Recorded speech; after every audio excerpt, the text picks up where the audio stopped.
ಕಷ್ಟದಲ್ಲಿದ್ದಾಗ ಕಾಳಜಿ ತೋರುವುದೇ ಗೆಳೆತನ. ಕುಗ್ಗಿದಾಗ ಕಣ್ಣೊರೆಸುವುದೇ ಗೆಳೆತನ.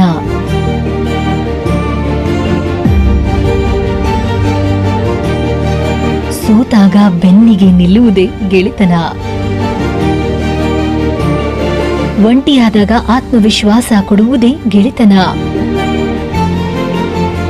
ಅಂತಸ್ತಿನ ಹಂಗಿಲದ ಆತ್ಮೀಯತೆಯೇ ಗೆಳೆತನ. ಬೇಸರವಾದಾಗ ನಗೆ ಮೂಡಿಸುವುದೇ ಗೆಳೆತನ.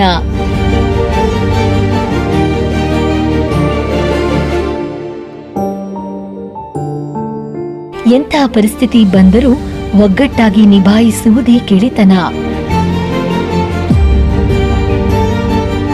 ಮುಚ್ಚುಮರೆ ಇಲ್ಲದ ಮನಸ್ಸುಗಳ ಮಿಲನವೇ ಗೆಳೆತನ. ಕೊರತೆಗಳನ್ನ ಮೀರಿದ ಸಮಾನತೆಯ ಧ್ವನಿಯೇ ಗೆಳೆತನ. ಹೆಗಲು ಕೊಟ್ಟು ಜೊತೆಯಾಗಿ ನಿಲ್ಲುವ ಪ್ರತಿಯೊಬ್ಬ ಸ್ನೇಹಿತನಿಗೂ ಹ್ಯಾಪಿ ಫ್ರೆಂಡ್ಶಿಪ್ ಡೇ.